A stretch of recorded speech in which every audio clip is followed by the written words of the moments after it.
안녕하세요. 저번 주에는 레즈렌까지 배웠습니다. 이번 주에는 레즈렌에서 사용한 어노멀리 디텍션 모듈 중 하나인 리버스 디스틸레이션 모델을 배워볼 건데요. 비록 어노멀리 디텍션, 즉 AD 분야에 관심 없는 사람이라 하더라도 이번 강의는 그, 그 비전 분야에서 다양하게 도움이 되는 내용도 많이 담았으니까 비전 AD에 관심 없는 분들이라도 한 번씩 보시면 좋을 것 같습니다. 자, 시작합시다. 먼저 코드를 보기 전에 RD 모델 이론에 대해서 설명하고 넘어가겠습니다. 일단 사전시식으로 어노멀리 디텍션이 있습니다. 어노멀리 디텍션이란 분량을 식별하고 로컬라이즈 하는 것이고요.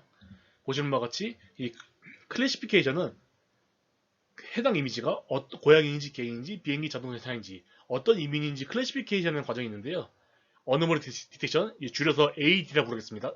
AD에서는 정상인지 불량인지 그것만 따지는 바이너리 클래시피케이션 때문에 이런 MLP를 사용한 클래시피케이션이 없습니다. 그리고 이런 AD 분야에서 언슈퍼바이스의 경우에는 이제 애노멀리티에 대한 사전 지식이 제한 또는 없는 채로 진행이 되는데 이 없는 채로 진행이 된다는 뜻은 이제 불량 데이터 없이 정상 데이터만 제공한다는 의미입니다. 그리고 컨트라스티브 러닝, 예를 들어 3 네트워크에 대해 알아보겠습니다.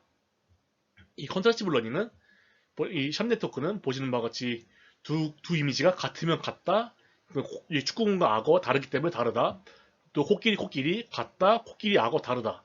그리고 보시는 바와 같이 이 NLP 자연어 분야에 사용할 수 있는데요. 이 소 울음소리 같다, 소 울음소리 고양이 소리 다르다, 이런 식으로 같은지 다른지만 나타내는 바이너리 클래시피케이션입니다. 이 컨트라스티브 러닝은 서로 비교를 통해서 학습하는 그런 모델인데요. 대표적인 예시로 샷 네트워크가 있습니다.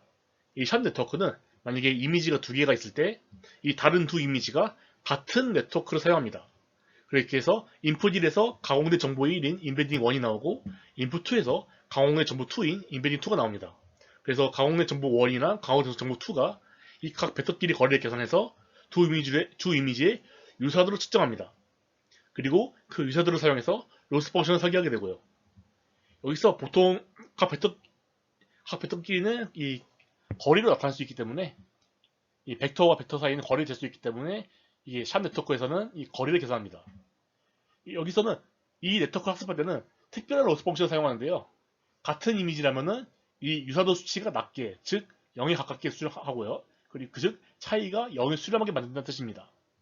그리고 만약에 이 두 이미지가 다른 이미지라면 유사도 수치가 높게, 즉 0에서 멀게 먼 로스를 나타내게 됩니다.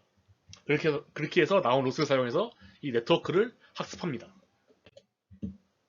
네, 그리고 이제 마지막 사전 지식으로 놀리지 디스틸레이션에 대해서 알아보겠습니다. 지식 중률인데요.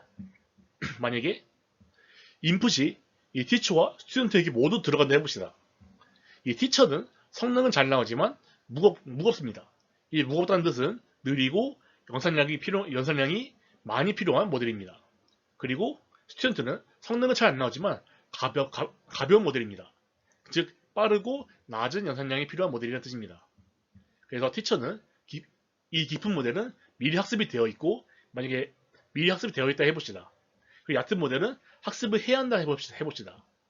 자, 위에서 깊은 모델 로스가 나오고 이 스튜던트도 로스를 뽑겠죠. 근데 티처는 이미 학습이 되어 있기 때문에 로스를 잘 뽑습니다. 하지만 스튜던트는 학습을 해야 되고, 그리고 모델도 파라미터가 낮기 때문에 로스가 제대로 나오지 않는 문제가 있습니다. 이때 이 깊은 모델의 로스로 이 얕은 모델의 로스를 보정합니다. 즉, 이 티처가 이 스튜던트의 학습을 도와준다는 거죠. 여기서 여러분들이 알아야 될 거는 이 티처의 정보를 사용해서 스튜던트의 정보 습득 능력을 향상시킨다는 것입니다. 자, 티처의 정보를 사용해서 이 스튜던트의 정보 습득 능력을 사용한다. 향상시킨다.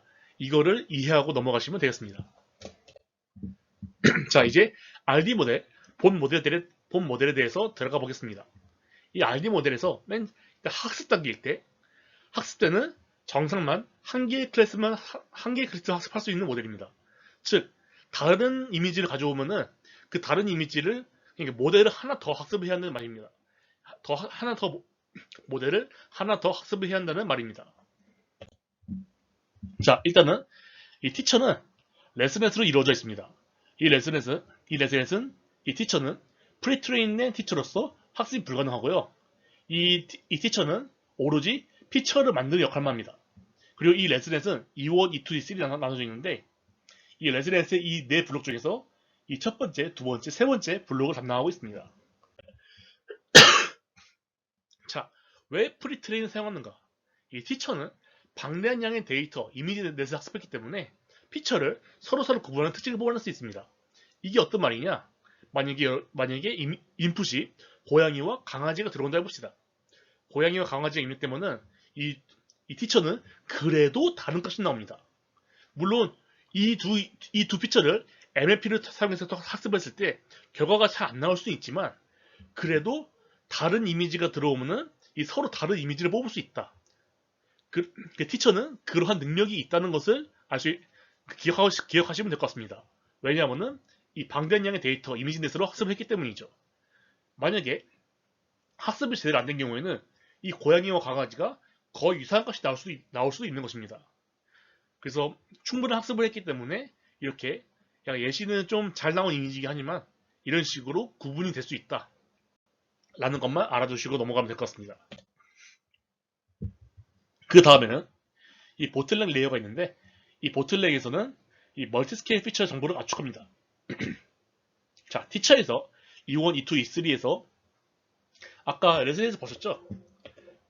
이 레즈넷에서는 그 블록 단위로 블록에서 블록을 넘어갈 때 해상도가 줄어듭니다. 그렇기 때문에 E1, E2, E3에서 뽑아내는 해상도는 스케일이 다 다릅니다. 이 다른 스케일 3개를 합쳐서 다시 이 OC 이 부분도 레즈넷으로 구성되어 있는데 레즈넷을 사용해서 다시 또 압축을 합니다. 그렇게 압축을 해서 정보를 넘겨줍니다. 자, 이 압축 모듈은 왜 사용하느냐? 예전에는 이 티처와 스튜던트에게 모두 인풋을 넣어주는 STPM이라는 모델이 있었습니다. 근데 그런 모델들은 특징을 너무 세세하게 뽑는 티처는 스튜던트를 오버스피드 시킬 수가 있습니다. 그러니까 정답지만 달달달 외워서 응용이 안 되는 거죠. 그게 어떤 것이냐? 보시면은 이 우드 보시면은 약간 이런 짜잘한 무늬 같은 게 있죠. 타일드 이런 무늬 같은 게 있고 이런 무늬까지 전부 다 스튜던트에게 들어가 버리니까 약간 이 무늬가 조금만 달라져도 불량으로 처리해버리는 그런 문제가 생기는 겁니다. 그래서 이런 압축 모듈은 비정상적인 펄츄에이션, 이 작은 변화가 스튜던트에 들어가는 것을 방지할 수 있습니다. 이 압축 과정에서 자잘한 변화값은 모두 무시가 됩니다. 또한 학습이 가능한 부분이라서 어떤 값을 무시할지 자연스럽게 학습을 시킬 수가 있습니다. 자, 이제 마지막 스튜던트 부분입니다. 이 스튜던트는 압축된 정보를 복원합니다. 학습이 가능하고요. 이 D1, D2, D3는 레슨에서 역수로 되어 있습니다. 물론 정확한 역수는 아닌데 그래도 역구조로 되어 있긴 합니다. 자, 그래서 이 M을 E와 D에서 뽑는데 티처와 스튜던트 이미지를 비교한 다음에 이렇게 로스를 생성합니다. 즉 E에서 만든 M과 D에서 만든 M의 차이를 구한 게 로스입니다. 그래서 이 로스가 수렴한다는 뜻은 이 E에서 만든 M과 티처와 스튜던트가 만든 맵이 최대한 같아지도록 만드는 것이 이 모델의 목표입니다. 자, 여기서 이 로스를 어떻게 뽑아내는지도 한번 간단하게 알아보겠습니다. 자, 위에 보시면은 이렇게 우리 고등학교 시간 많이 했죠? 이 벡터맵이 있습니다. 이 피처 맵은 이에서 뽑아내는 이 맵들은 다 픽셀 단위, 이 픽셀 맵으로 되어 있는데 이 한 픽셀의 값은 그 0과 1 사이입니다. 0과 1 사이라는 것은 우리의 각도를 볼 수 있고 각도를 볼 수 있다는 것은 벡터로 볼 수 있다는 것입니다. 자, 어떤 말이냐? 만약에 피처 맵이 쭉 있을 때 그 피처 맵 하나의 1픽셀의 값이 0이라고 하면은 사인 0이기 때문에 0도입니다. 그리고 피처 맵 피처 맵 이 하나의 픽셀 값이 1이라고 하면은 사인 90도이기 때문에 1입니다. 즉 피처 맵의 각 픽셀은 0에서 1 사이의 값을 갖습니다. 그렇게 각 픽셀마다 각도를 가질 수 있기 때문에 그 각도는 이 코사인 시뮬레이터를 사용해서 얼마나 유사한지 알아낼 수 있습니다. 즉 코사인 유사도는 이 방향이 다르면은 코사인 마이너스 180이기 때문에 마이너스 1이고 코사인 직교하면은 코사인 90이기 때문에 0입니다. 즉 이것은 아예 다른 것이고 그 다음에 코사인 유사도가 1이면은 서로 같은 방향이기 때문에 두 픽셀은 같다고 볼 수 있습니다. 그래서 그 두 벡터 A, B에 대해서 코사인 유사도는 이렇게 식으로 표현하면은 이렇게 볼 수 있고요. 이것도 각각의 모든 픽셀에 대해서 이 유사도를 구해서 그 유사도를 합쳐서 로스를 만들 수가 있습니다. 그래서 L1, L2, L3 각 스케일별로 로스를 모아서 평균의 내 값을 로스로 삼아서 백프로파게이션을 수행할 수 있습니다. 자, 이제 모든 학습이 끝났습니다. 이제 추론을 해볼 건데요. 자, 추론 단계에서 맨 처음에 티처 2는 분량이 있어도 피처를 잘 뽑습니다. 아까 말했죠. 티처는 두 이미지가 달라도 어떻게든 다르다는 걸 알 수 있다고. 그게 분량이 있어도 이런 분량이 포함된 피처를 잘 뽑습니다. 하지만 스튜던트는 이 정상 데이터만 경험해봤기 때문에 이런 갑작스럽게 이 분량이 들어오면은 이 분량 부분을 복원을 잘 하지 못합니다. 그래서 그 복원 실패한 부분들을 모아서 맵을 만들면은 이렇게 분량 언어멀리 맵을 만들 수가 있는 것이죠. 자, 여기서 문제점이 있습니다. 왜 굳이 E1, E2, E3로 나눈 것일까요? 여기에 대한 답은 잠시 영상을 멈추고 생각해본 다음에 넘어가 주시기 바랍니다. 자, 그러면 저는 3초 세고 넘어가겠습니다. 3, 2, 1. 자, 이 피처로 나눈 이유, 그 레즈넷 부분을 3등분 나눈 이유는 스케일별로 피처 추출하기 위함입니다. 자, 보시면은 이 레즈넷 같은 이 모델들은 이 레이어를 지날수록 해상도가 작아지죠. 처음에 64, 64였다가 32, 32, 16, 16으로 계속 작아집니다. 하지만 필터의 크기는 3 곱하기 3으로 계속 동일합니다. 자, 이 뜻이 뭐냐? 자, 이 입력과 가까운 곳을 로우 레벨이라 하고요. 그리고 출력과 가까운 곳을 하이 레벨이라 합니다. 즉, 로우 레벨에서 하이 레벨로 갈 때, 하이 레벨로 갈수록 필터의 리스티브 필드가 넓어진다는 건데, 이게 어떤 의미냐? 네, 처음에는 이미지가 있으면은 이렇게 3 곱하기 3m가 이 정도만 차지했죠. 그리고 여기 이미지에서 일부분만 차지하기 때문에 이미지의 굉장히 세세한 부분을 다 알 수 있습니다. 이쪽 털 사이에 그런 차이도 이제 찾아낼 수가 있죠. 근데 이제 미드 레벨을 넘어서 하이 레벨까지 가면은 이제 이미지에 다 들어가 버렸죠. 그러니까 이 전체적인 이미지의 특징을 알 수 있다는 겁니다. 그래서 물론 하이 레벨의 피터는 이런 고해상도의 인풋을 받지 않습니다. 왜냐면은 거쳐서 계속 피처가 늘어나고 필터가 늘어나기 때문에 해당 그림은 이 이미지에서 좀 더 필터가 커버하는 영역이 넓어진다. 그것만 좀 알고 넘어가면 될 것 같습니다. 자, 그래서 로우 레벨에서는 세세한 차이를 알 수 있습니다. 색의 변화, 명도, 채도 등등. 작은 걸음을 거칠 수 있고요. 이런 세세한 차이를 알 수 있기 때문에 이 로우 레벨 쪽은 콘크리트하다고요. 하이 레벨에서는 전반적인 특징을 알 수 있습니다. 이런 윤곽, 그리고 특징의 분포 등등을 알 수 있습니다. 그래서 커다란 결함을 검출할 때 유리합니다. 그래서 처음에는 콘크리트하다가 그 후에는 앱스트랙트, 추상화됐다라는 표현을 씁니다. 이게 어떤 의미냐? 콘크리트 쪽에서 특징은 강아지 하면은 약간 귀가 이런 모양이고 눈이 이런 모양이고 약간 코에 이런 점들이 있고 털은 이런 모양이고 그런 것까지 세세하게 색깔이나 그런 것을 세세하게 다 따진다 하면은 앱스트랙트 된 부분에서는 그 강아지 하면은 대충 한 이렇게 생기지 않았나? 막 이런 특징이 있는 것 같은데 전반적으로 이런 식이 약간 두리뭉실하게 그래서 추상화 됐다고 하죠. 그래서 죄송합니다. 넘어가 버렸는데 그래서 이렇게 다양한 피처를 알아내기 다양한 결함 검출하기 위해서 스케일별로 이 데이터를 추출하는 것입니다. 자, 이제 레즈넷 모델 코드 문서 먼저 레즈넷 파일을 보겠습니다. 이 레즈넷의 코드는 이 빨간 부분, 빨간 박스 레즈넨스 파이에 다 들어있습니다. 이 티처와 보틀렉은 레즈넨스 파이에 들어있고, 이 스튜던트 디코더는 녹색 박스 D 레즈넨스 파이에 있습니다. 그리고 데이터 로드 파이는 데이터 로드 구성 코드고요.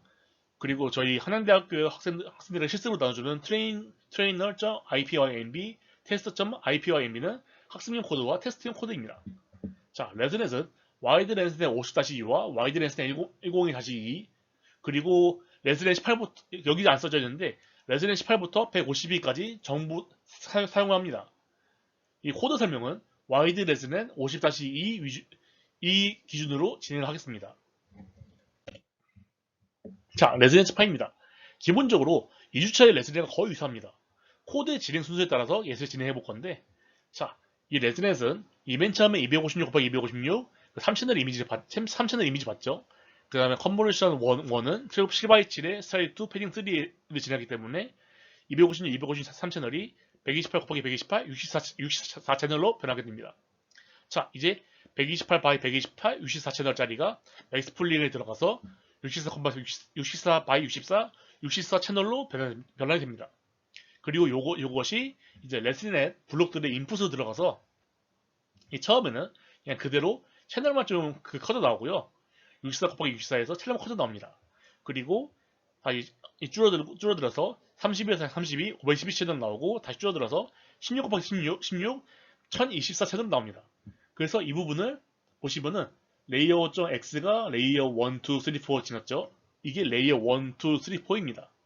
자, 레이어 1 지나서 A, 여기 레이어 1 지나서 피처 A, 레이어 2 지나서 피처 B, 레이어 3 지나서 피처 C가 나옵니다. 그렇게 피처 A, B, C를 뽑고 그리고 이렇게 피처 A, B, C를 리턴하죠. 그렇게 해서 이 E1, E2, E3에서 피처 A, B, C, 이게 피처 A, 피처 B, 피처 C를 이렇게 리턴합니다. 자, 여기서 보시면은 이 와이드 레즈넷 50-2는 기존 레즈넷의 채널 맞춤 뻥튀기한 그런 함수입니다.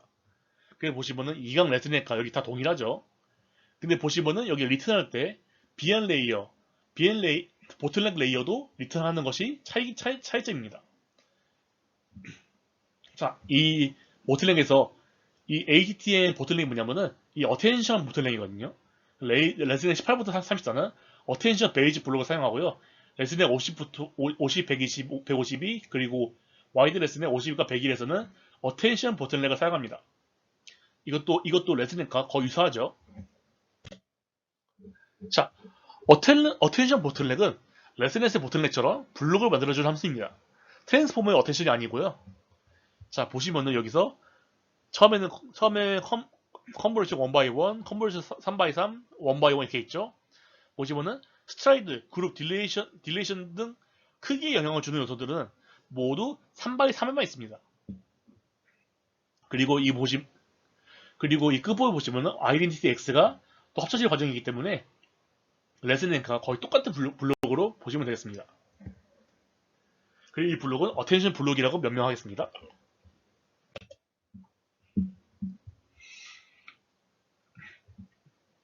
자, 이 보틀넷 레이어, 어텐션 블록을 사용해 크기를 맞춰주는 것인데요. 보시면은 레즈넷처럼 메이크 레이어가 존재합니다. 자, 보틀넷은 어텐션 레이어 블록을 사용해서 크기 맞춰주는 것이고요. 보시면은 그 원클래스 보틀넷에서 스트라이드 2를 사용합니다. 3x3에도 스트라이드 2를 사용하고요. 이제 1x1은 스트라이드 1을 사용합니다. 여기서 컨버루션 2와 3는 다 동일하고요.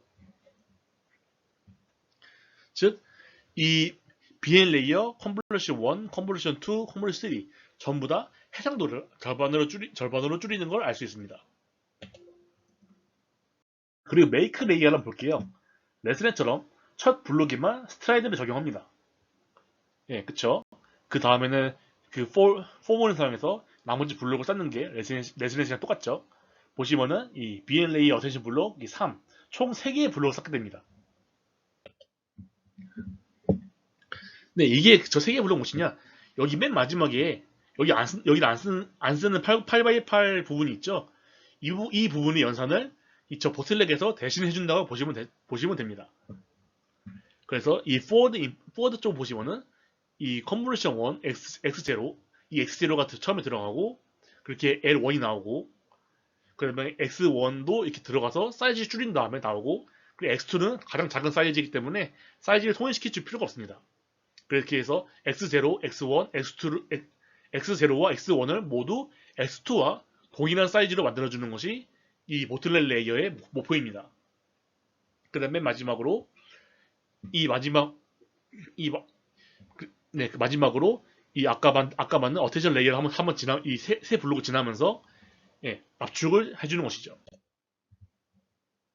자, 보시면은 다시 아까들 설명을 또 한번 드리면은 이 토치켓으로 이 아까 만든 L1과 L2 그리고 X2를 한 번에 세로로 합칩니다. 합친 다음에 레스넷을 BN 레이어를 한 번 진행하는 걸로 하면 됩니다. 아까 말했듯이 레스넷에서 못한 마지막 과정을 해준다고 보시면 됩니다.